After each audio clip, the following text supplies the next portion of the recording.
Good morning, it's 19 minutes past 11, Victoria Derbyshire with you on 5 Live. This week, MPs and peers will debate the final stages of the Welfare Reform Bill, which some campaigners fear could lead to the scrapping of the Disability Living Allowance. 3 million people in the UK are currently entitled to the allowance at a cost of £12 billion a year. On average, people get around £70 a week, typically to pay for things like transport, heating and various equipment. Campaigners say the costs of living for many disabled people are often far higher. The government says it wants to simplify the system and cut spending by 20%. Campaigners claim that vulnerable people will be discriminated against. In a moment, we'll hear from the Minister for Disabled People, Maria Miller.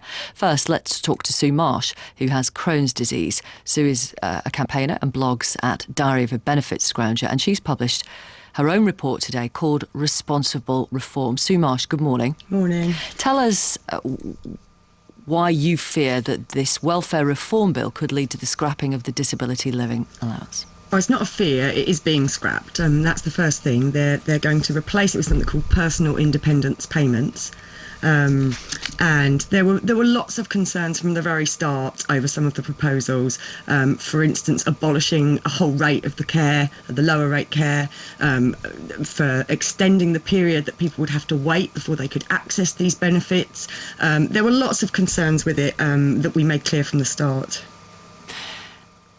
And have the people who are looking at the welfare reform bill and perhaps amending it and reviewing it, are they hearing your absolute anxieties about this? No, this was the big problem. I mean, we've been campaigning for 18 months. We're very reasonable. We want to engage. We want to be heard. Just nothing we felt had changed. And as you mentioned, the welfare reform bill is going to pass very soon.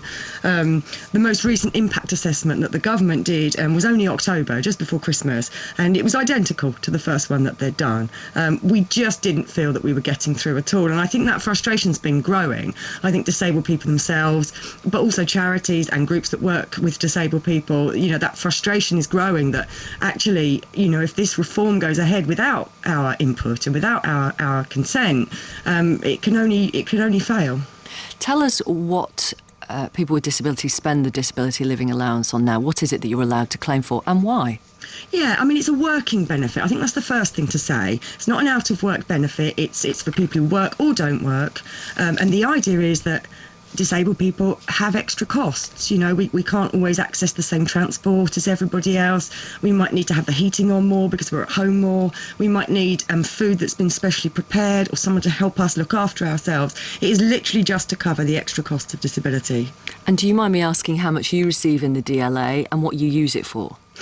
Well, I used to get higher rate mobility, and because what does that mean? It means that it was decided that I had the highest rate of difficulty with getting about. Right. So I got the highest rate of mobility care. At the time, I was very unwell. And I've got a fluctuating condition. Sorry, it's important to mention that I didn't used to claim it all the time. I used to cancel it when I was having a good period, and then apply again when I needed it, and that was always fine. That was actually I put in another claim recently because I'm having another bad time, and actually it was rejected this time. So, and how much was that for? What did you used to receive? I think at the time it was something like £55 a week. Fine. And why was it rejected the last time you applied? Well, I mean, your guess is as good as mine. We have noticed a tightening up of the claims, definitely in the last year, and that's backed up by citizens' advice bureaus, welfare agencies. Nothing in itself has actually changed, so I'm afraid you would have to ask the Minister for Disabilities why this is happening. And I will, but you must have been given an explanation. The explanation didn't relate to anything on my form. It was really quite odd. For instance, I've had massive seizures, and it said you don't need help with because you're not at risk of seizures, and I'd clearly written on the form that I am. In fact, when I got the letter, I thought it must be a mistake because it just didn't relate to my claim at all. And rather than going to appeal, I simply put in what's called a reconsideration, thinking it must be a mistake. But no, it came back with exactly the same reasons for rejecting it, all of which completely contradicted my own form. Let me bring in the Minister for Disabled People, Maria Miller. Good morning to you. Good morning. I know you'll say you can't comment on individual cases and you need to see more information, which is fair enough. But broadly speaking, a lot of people who have been able to claim the DLA will not be able to when it changes to these personal independence payments. Why? Well, I think the important thing to start with is that at the moment, for the most part, DLA is a benefit for life with no inbuilt reassessment. And that's been a problem for us over the last 18 years and has left us with a situation with £600 million currently going out in overpayments to people whose conditions have changed. But because there's no inbuilt reassessment, that hasn't been picked up.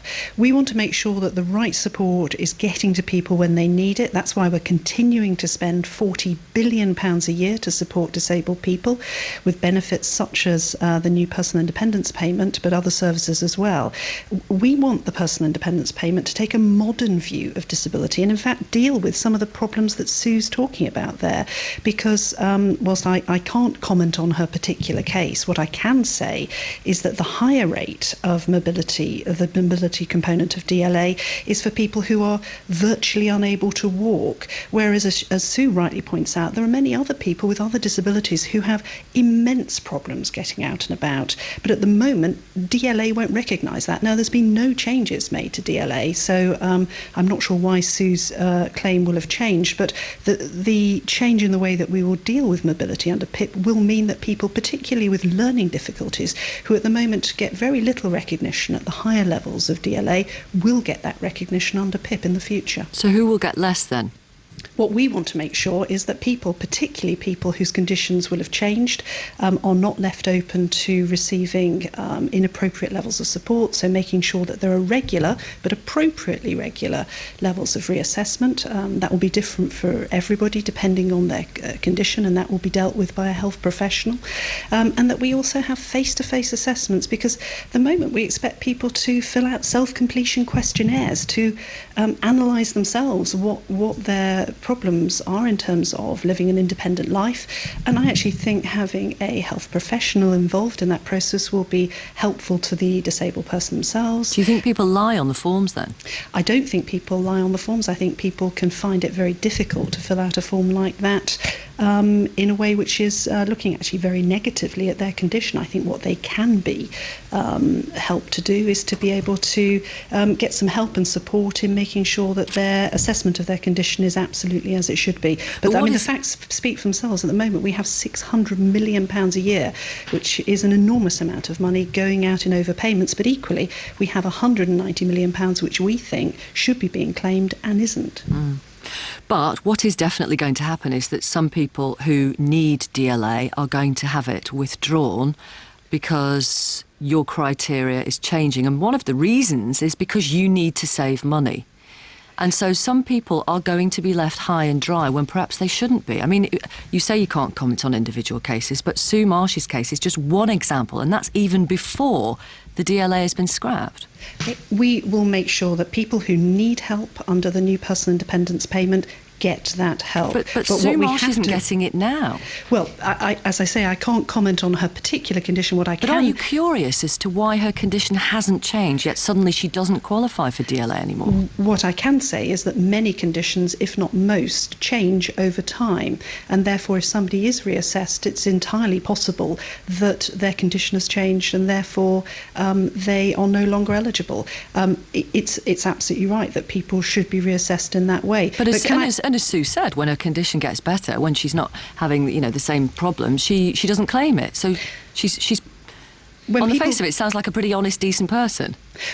And when people need help, and particularly under the new personal independence payment, making sure that we are looking at disability in a very modern way rather than the way DLA does, which is more than 15 years old, we will make sure that help is there. Of course, we need to make sure that the financial, the money is there to support people. And at the moment, the amount of money that's being spent on disability living allowance is some £12 billion a year, more than we actually spend on the entirety of our Department for Transport budget. It's an enormous amount of money. We will be in the future spending the same amount as we were last year. So this isn't about enormous changes to the budget. It's about trying to keep that budget under control in the future. And I think particularly for Sue's case, if she's unhappy about the way that her case has been handled, or indeed the assessment that's been made, she of course has a very extensive right of appeal through tribunals, and I obviously encourage her to do that if she's unhappy with the award that she's been given. Thank you. Maria Miller, Minister for Disabled People. Sue, this extensive system of tribunals, are you looking forward to going through that? Ridiculous that I should have to, really. I mean, this is the thing. Miss Miller says, that it may be that a condition's improved. Since I was last assessed, I've had a stroke. I've had 2 more operations. But anyway, I don't want to dwell on me really too much. She mentions assessments. They want to bring in assessments for the new personal independence payments.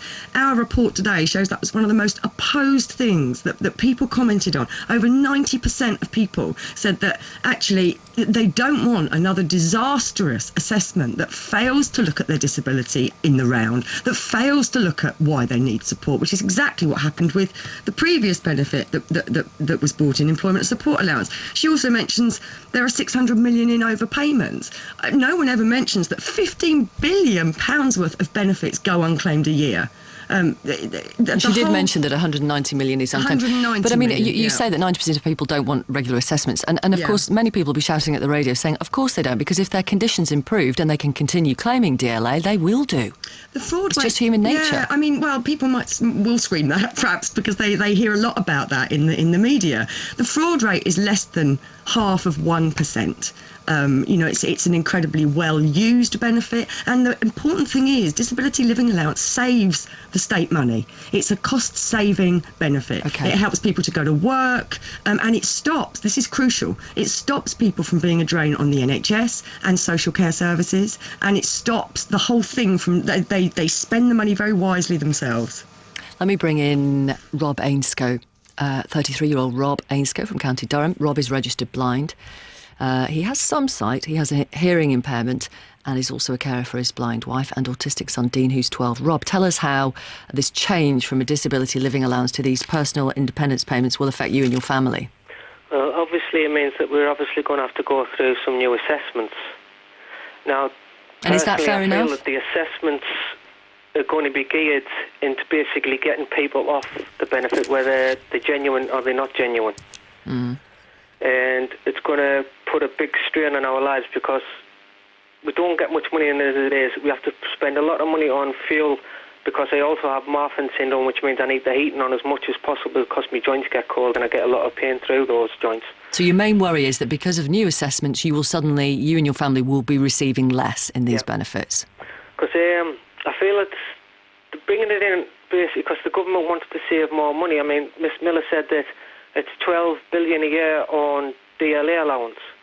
Now, myself, as a disabled person, I'm also classed as a carer, and I'd like to point out as well that the carers saved the government well over 88 billion a year just because of the services that they do by looking after the disabled person that they're caring for. And disabled people use the money so that they're able to stay independent in their own homes as much as possible without putting a drain on services such as social services, which are always getting their budgets cut.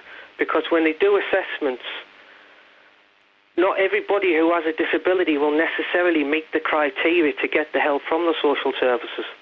Right. Because assessments is always criteria that you need to tick so many boxes, and some people's disabilities don't tick their boxes, which means they're not going to get the support and help that they'll need.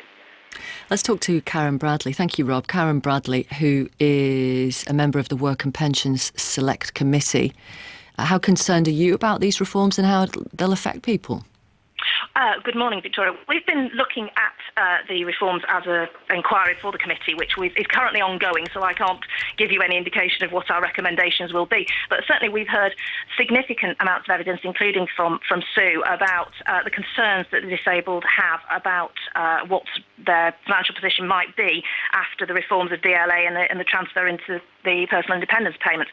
I think from the evidence we've seen, I understand the concerns, but I think that the reassurances we've had from ministers for something that is still being built at the moment, the legislation is not final, there is still consultation ongoing. It certainly feels, from the committee's point of view and from my point of view on the committee, that there is still scope to change things, to give people more reassurance, to make them feel confident that they're not going to be put in a worse position as a result of these changes. And do you feel at the moment people will not be put in a worse position? Because in the end, if one of the motivations is to save money, somebody's going to lose out. Well, the way it's been explained to us is that the 20% cut that has been talked about is an estimate of the amount of money that's being paid out, as the Minister said, in overpayments to people whose conditions have improved and they don't need the financial support in order for them to get on with their daily life. Did it sound like Sue Marsh's condition had improved? Well, I think we're talking there in that case, and again, it's a specific case and I can't comment because I don't know all the detail, but that is the current DLA system.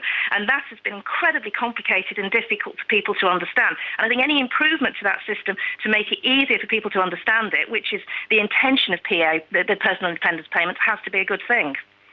Thank you for your time and your patience, Karen Bradley. And we also heard from Rob Ainscough and Sue Marsh and the Minister for Disabled People. That's Maria Miller. It's time for some weather. Here's Simon. Victoria, thank you. Well, it's a mild day today for most